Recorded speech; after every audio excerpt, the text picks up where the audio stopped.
Good morning, friends. We are going to discuss the third topic of the chapter kinship caste and class. kinship caste and class से हम लोग third topic discuss करने जा रहे हैं. Okay, first topic में something about critical edition और women के बारे में बात कर ली हम लोगों ने. सेकंड टॉपिक में हम लोगों ने वर्णा और कास्ट सिस्टम के बारे में बात कर ली. Now we are going to discuss the third topic, और थर्ड टॉपिक में हम लोग प्रॉपर्टी डिस्ट्रीब्यूशन या वेल्थ डिस्ट्रीब्यूशन की बात करेंगे. Okay, first of all wealth distribution according to the gender. इसमें क्या क्या पढ़ना है? Wealth distribution according to gender, फिर वर्ण के according property distribution and sharing wealth. तीन चीजें हम लोग को पढ़नी है. First of all gender access to property. Gender के अकॉर्डिंग प्रॉपर्टी का डिस्ट्रीब्यूशन कैसा था? According to Manusmriti the paternal property will be divided among the sons. Paternal property sons के बीच में केवल डिवाइड होगी. ओके, और जो बड़ा लड़का होगा उसको थोड़ा सा स्पेशल शेयर मिलेगा. मीन्स फादर की प्रॉपर्टी केवल लड़कों को मिलेगी और उसमें से जो बड़ा लड़का होगा उसको थोड़ी सी ज्यादा प्रॉपर्टी या बेटर शेयर मिलेगा. ओके, गर्ल्स को पैटर्नल प्रॉपर्टी से कुछ भी नहीं मिलेगा.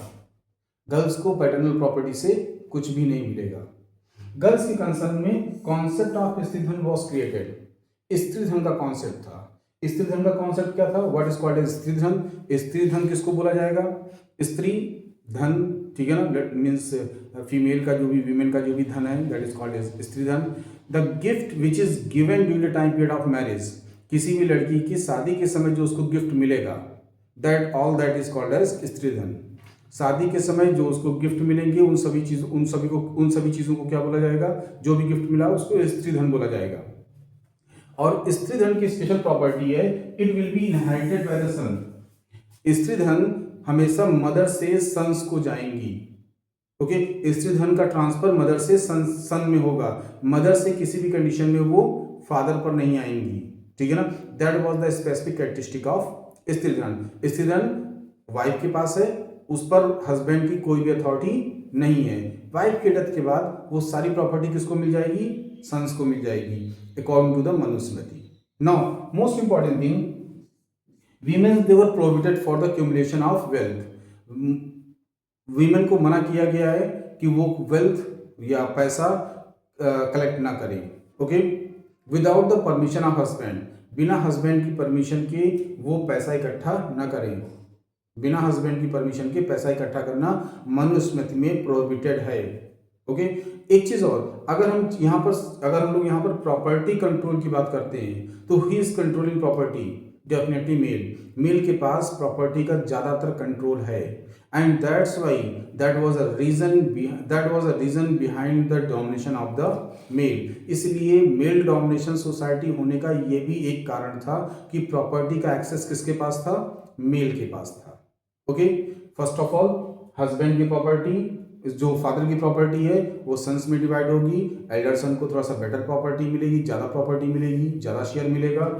वीमेन के कंसर्न में पैटर्नल प्रॉपर्टी पर उनका कोई क्लेम नहीं रहेगा. ओके, नाउ नेक्स्ट, स्त्रीधन का कॉन्सेप्ट क्रिएट किया गया है. शादी के समय जो भी गिफ्ट मिलेगा किसी भी लड़की को, all that is called as stridhan. उसका ट्रांसफर मदर से सन्स में होगा.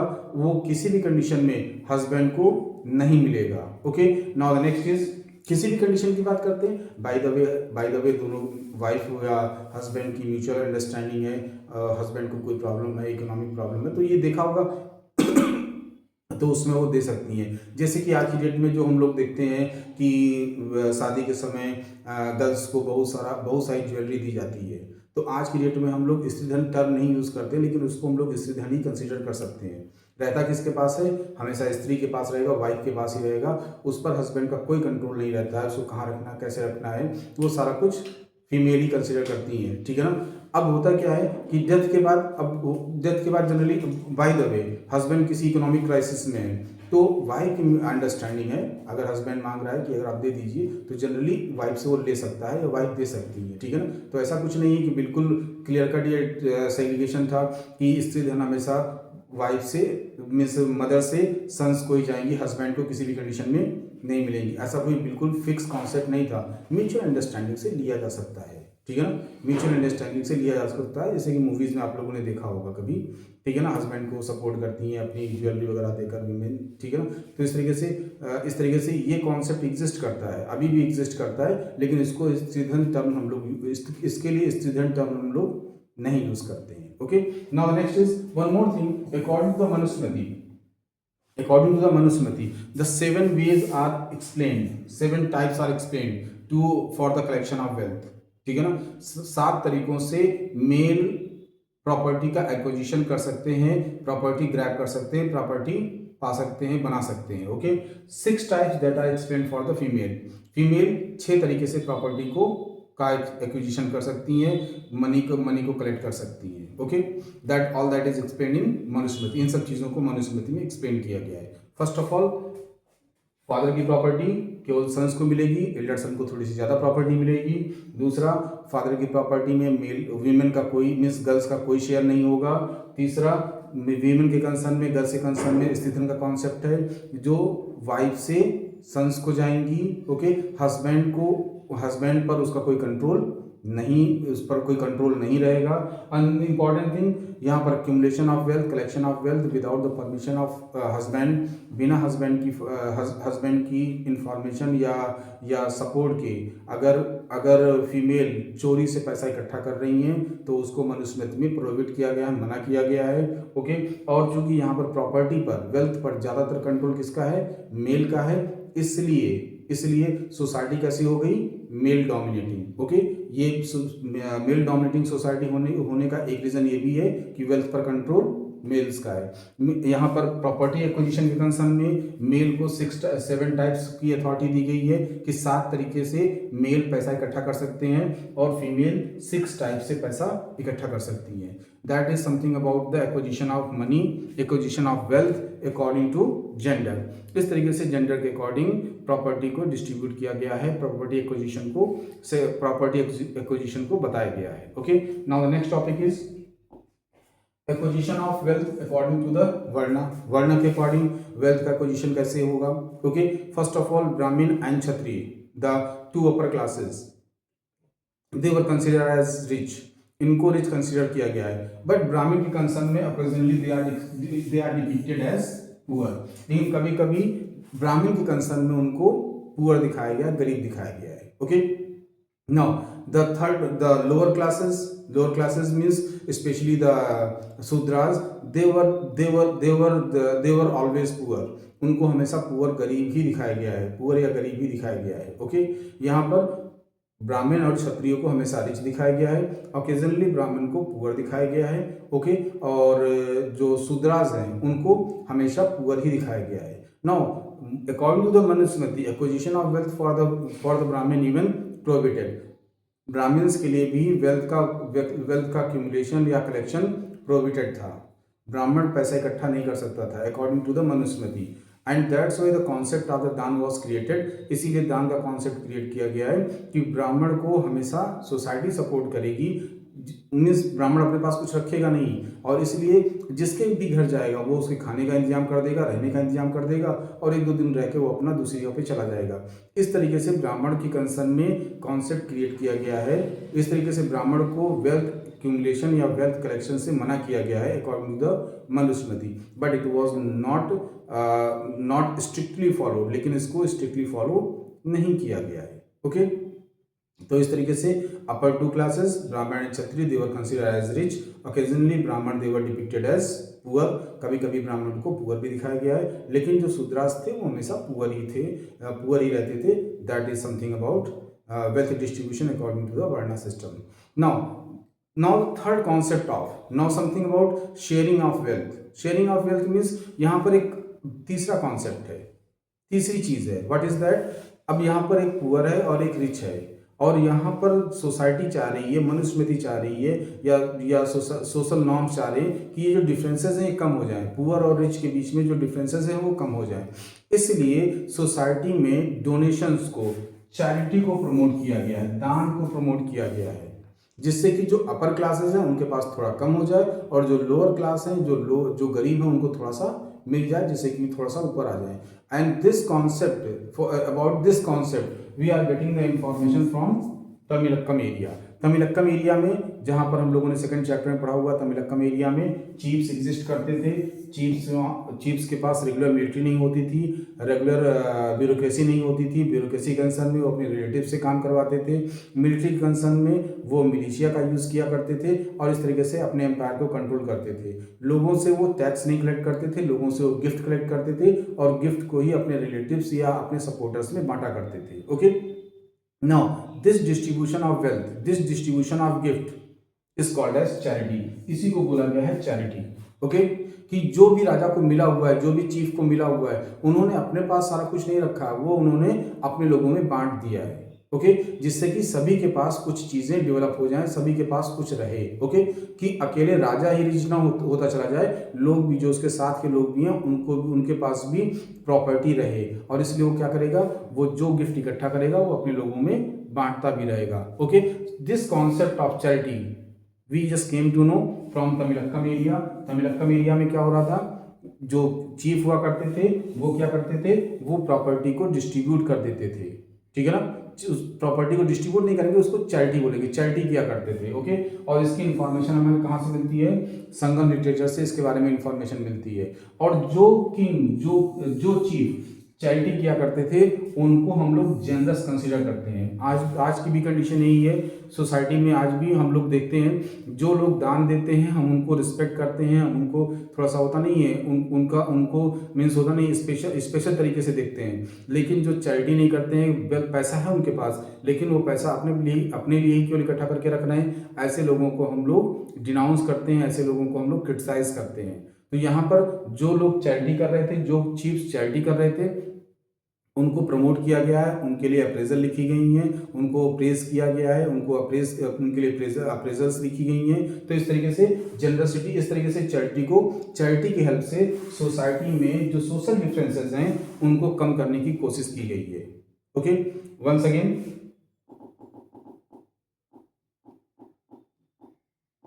Again to remove the differences between the rich and poor, rich और पुअर के बीच में जो डिफरेंसेस हैं उनको कम करने के लिए तमिलक्कम एरिया में चीफ्स के टाइम पीरियड में, चीफ डोम्स के टाइम पीरियड में एक नया कॉन्सेप्ट डेवलप हुआ, that is called as charity. Charity से क्या किया जा रहा था, चैरिटी से जो सोशल डिफरेंसेस थे उनको कम करने की कोशिश की जा रही थी। रिच क्या करेगा, हमेशा चैरिटी करेगा और पुअर उस चैरिटी का लाभ उठाएगा, जिससे कि रिच और पुअर के बीच में जो डिफरेंस होगा वो कम हो जाएगा। ये इंफॉर्मेशन हमको कहाँ से मिल रही है, we are getting this information from the Sangam literature. ये इंफॉर्मेशन हमको संगम लिटरेचर से मिल रही है। इंपॉर्टेंट थिंग, जो चैरिटी करेगा उसको कंसिडर किया जाएगा जनरस। ओके, उसको जनरस कंसीडर किया जाएगा, मीन्स उसके लिए उसको लोग सपोर्ट करेंगे, उसको लोग प्रमोट करेंगे, उसकी लोग रिस्पेक्ट करेंगे।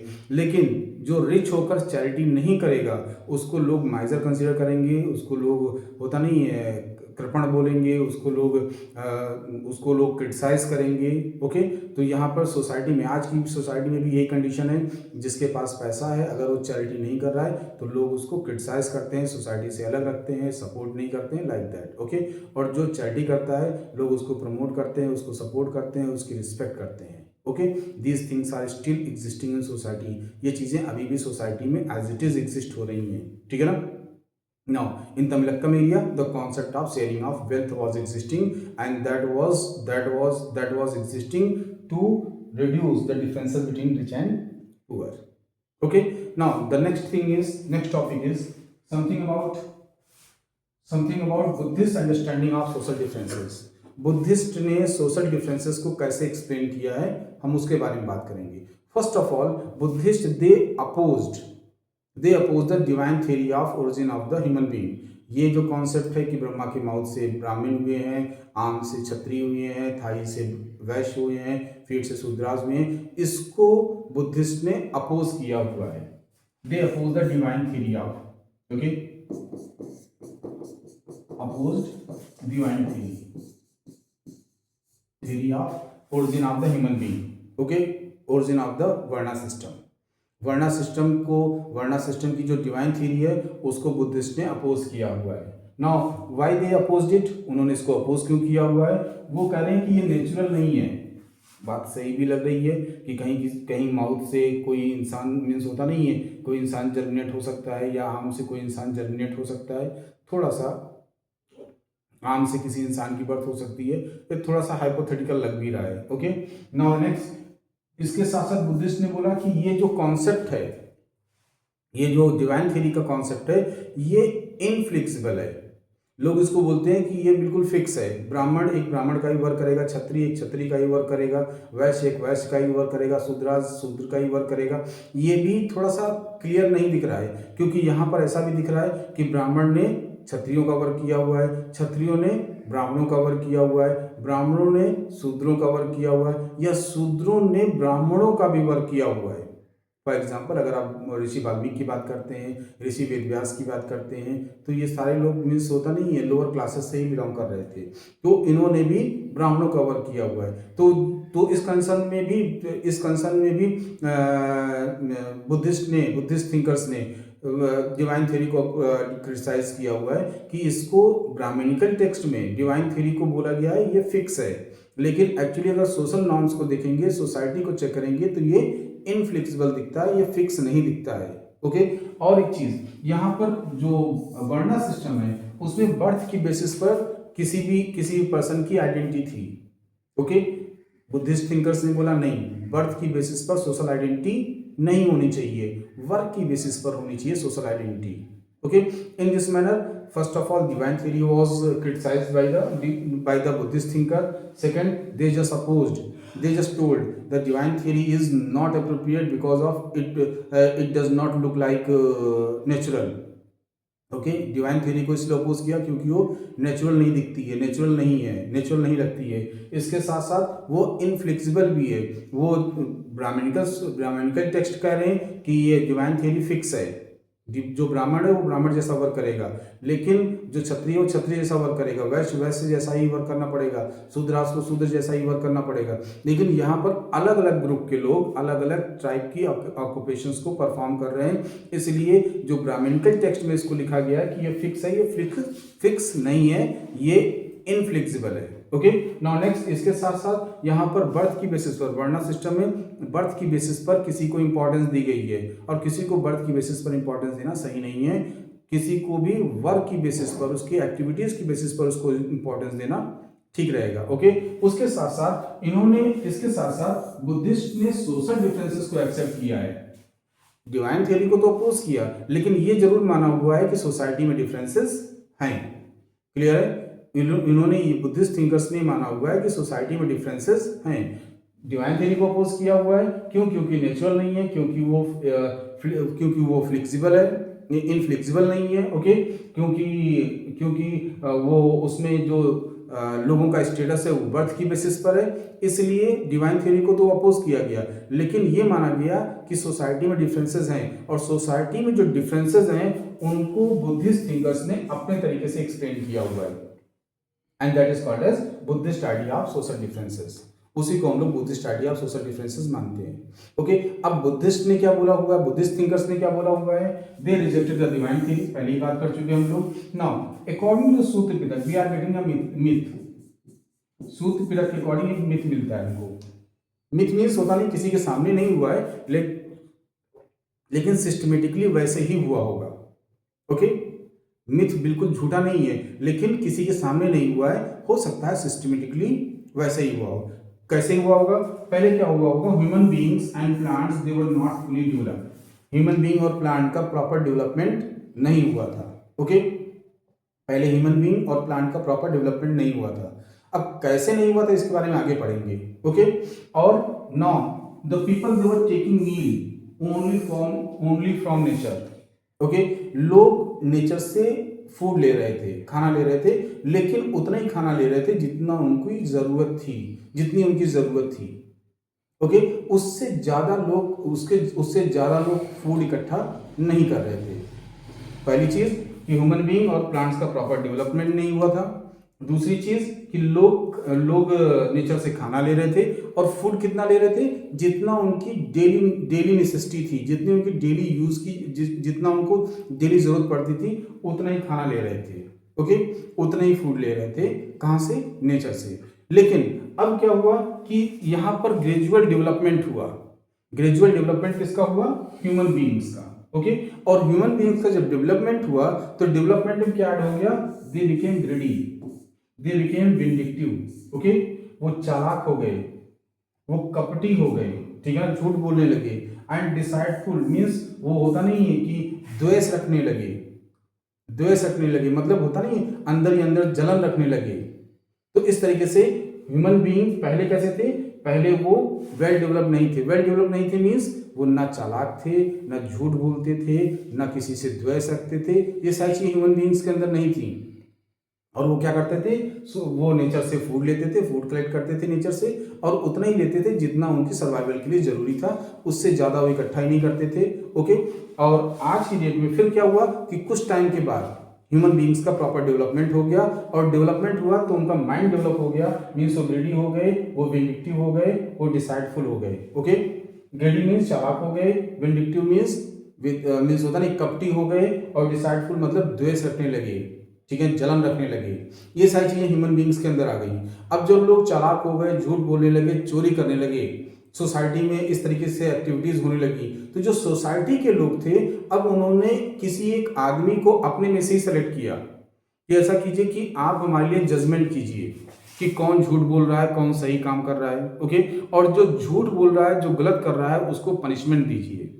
क्लियर है? अपने में ही किसी एक आदमी को उन्होंने सभी लोगों ने मिलकर सहमत बनाई कि सभी लोगों ने मिलकर एक कंसेंट दिया कि कोई एक आदमी जो सबसे बुद्धिमान है, जो सबसे सही दिखता है, जो सबसे पावरफुल है, जो जो लोगों को आइडेंटिफाई कर सकता है कि कौन झूठ बोल रहा है, और जो लोगों को पनिश करने की कैपेबिलिटी भी रखता है, ऐसे किसी एक आदमी को सेलेक्ट किया गया।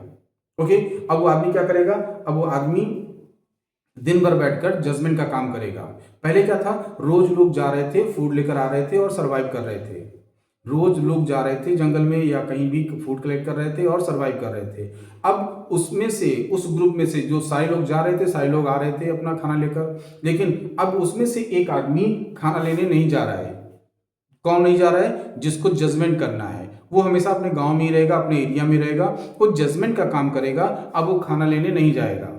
तो ऑब्वियस सी बात है, अगर खाना लेने नहीं जाएगा तो खाना मिलेगा कैसे? तो लोगों ने ये डिसाइड किया, क्योंकि उसको लोगों की सहमत से ही अपॉइंट किया गया है कि तुम जजमेंट करोगे, आप जजमेंट करोगे। तो लोगों ने डिसाइड किया कि आप खाना लेने नहीं जाएंगे, अब खाना लाने का काम हम लोग का है, हम आपके लिए कुछ न कुछ राइस या कुछ न कुछ जो भी है फूड वो अरेंज कर देंगे। तो आपको खाना लाने की जरूरत नहीं है, अब आपको जजमेंट करने की केवल जरूरत है। आप जजमेंट कीजिए, गाँव में रहिए और जजमेंट कीजिए। खाना खाने का जो भी प्रोग्राम है, जो भी अरेंजमेंट है, वो गांव के लोग या सोसाइटी के लोग आपके लिए कर देंगे। इन दिस मैनर, जिस आदमी को डिसाइड किया गया कि आप जजमेंट करेंगे, आप आइडेंटिफाई करेंगे कल्प्रिट कौन है, that person was called as Mahasammata. Why he is called as Mahasammata? Because of his position was developed because of सहमति।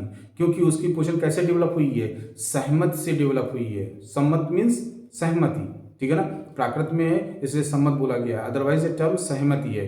तो महासहमत से मीन्स सभी लोगों की सहमत से उस पर्सन को अपॉइंट किया गया है, इसलिए उस पर्सन को जो जजमेंट कर रहा है उसको बोला गया है महासम्मत। ओके, अब होता क्या है कि महासम्मत की पोजीशन फिक्स हो गई। अब उसको लोग क्या देंगे? उसके सर्वाइवल के लिए लोग उसको राइस देंगे अपने पास से, ठीक है ना, मीन्स जो ड्यूटी वो परफॉर्म कर रहा है उसके लिए उसको क्या मिलेगा? उसको राइस मिलेगा, ठीक है ना। फ्यूचर में ये जो महासम्मत थे, यही कन्वर्ट हो गए किसमें? किंग में। और जो ये राइस था ये कन्वर्ट हो गया टैक्स में। इस तरीके से सोसाइटी में जो किंग का कॉन्सेप्ट है, जो टैक्स का कॉन्सेप्ट है, वो डेवलप हुआ अकॉर्डिंग टू द सूत्र पिटक। ये सूत्र पिटक के अकॉर्डिंग है। ओके, और इस तरीके से जानकारी ये मिलती है कि जो किंगशिप है, ओके, वो ह्यूमन चॉइस से डेवलप हुई है।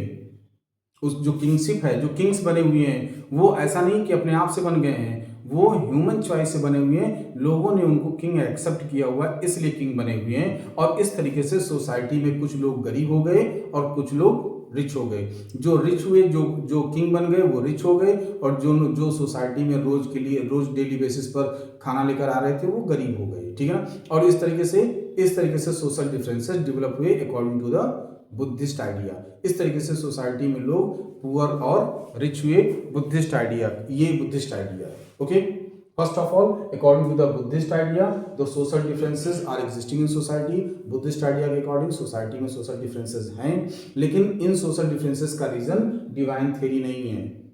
इनका रीजन क्या है? इनका रीजन ये है कि स्टार्टिंग में ह्यूमन बीइंग और प्लांट दोनों प्रॉपर्ली डेवलप्ड नहीं थे, क्लियर है। और लोग क्या कर रहे थे? लोग नेचर से केवल उतना ही ले रहे थे जितना उनके सर्वाइवल के लिए मैंडेटरी था, जितना उनके सर्वाइवल के लिए जरूरी था। एक्सेसिव लोग लेकर नेचर से कलेक्ट नहीं कर रहे थे। लास्ट ईयर भी आपने पढ़ा होगा डिस्प्लेसमेंट ऑफ इंडिजिनस में कि जो ट्राइबल्स थे, जो नॉर्थ अमेरिकन ट्राइबल्स थे, वो अपने लिए केवल अपने सर्वाइवल के लिए फूड इकट्ठा करते थे, ज़्यादा उससे ज़्यादा वो इकट्ठा नहीं करते थे। ओके, तो वैसे ही यहाँ भी लोग उतना ही फूड इकट्ठा करते थे जो इनके सर्वाइवल के लिए जरूरी था। ओके, और लेकिन क्या हुआ कि टाइम बाय टाइम अब थोड़ा सा टाइम पास हुआ तो लोगों के अंदर कुछ चेंजेस आए, लोगों का प्रॉपर डेवलपमेंट हुआ, और प्रॉपर डेवलपमेंट में क्या हुआ, उनका माइंड थोड़ा सा और डेवलप हुआ, और जब माइंड डेवलप हुआ तो वो ग्रेडी हो गए, वो विंडिक्टिव हो गए, वो डिसाइडफुल हो गए। और जब वो ग्रेडी, विंडिक्टिव और डिसाइडफुल हो गए, मीन्स होता नहीं है, चोरी करने लगे, चालाक हो गए, चतुर हो गए, द्वेष रखने लगे, तो इस तरीके से जब एक्टिविटीज करने लगे तो अब सोसाइटी को किसी एक ऐसे आदमी की जरूरत थी जो जजमेंट करे और जो गलत है उसको, जो गिल्टी है उसको पनिश करे। तो सारे लोगों ने, सोसाइटी के सारे लोगों ने मिलकर अपनी सोसाइटी के किसी एक आदमी को अपॉइंट कर दिया महासम्मत। अब क्या करेगा महासम्मत? वो जजमेंट का काम करेगा, जो गलत है उसको पनिशमेंट देने का काम करेगा। और यही जो Mahasammata term is derived from the Mahasahmat, क्योंकि सभी लोगों की सहमत से ये पोजीशन क्रिएट हुई है, इसलिए इसको बोला गया महासम्मत। ओके, अब जो महासम्मत है वही फ्यूचर में क्या बन गए? किंग बन गए। और महासम्मत को सर्वाइवल के लिए उनकी सर्विस के एवज में जो पेमेंट मिल रही थी, जो राइस मिल रहा था, वही बाद में फ्यूचर में कन्वर्ट हो गया टैक्स में। इस तरीके से जो कॉन्सेप्ट ऑफ जो किंग का जो कॉन्सेप्ट डेवलप हुआ है, वो किंग का कॉन्सेप्ट अपने आप से डेवलप नहीं हुआ है, उसमें कहीं ना कहीं ह्यूमन चॉइस थी, उसमें सोशल चॉइस थी। मीन्स सोसाइटी की हेल्प से ही किंग की पोजीशन को डेवलप किया गया है, टैक्स की पोजीशन को डेवलप किया गया है, टैक्स को बनाया गया है। ओके, ये चीजें कहीं भी किसी गॉड ने या किसी बुक ने नहीं बनाई हुई हैं। Okay, that is the Buddhist idea of social differences. और इस तरीके से ये बुद्धिस्ट आइडिया है सोशल डिफरेंसेस का। Okay, we have discussed all these points. Okay, now the next topic, something about the literature, we will discuss in fourth topic. Okay, and we will, with the help of fourth topic, we will finish the chapter. fourth topic से की help से हम लोग chapter को finish भी कर लेंगे। Okay, this much is sufficient for today. Tomorrow we will discuss the next topic. Okay, thank you.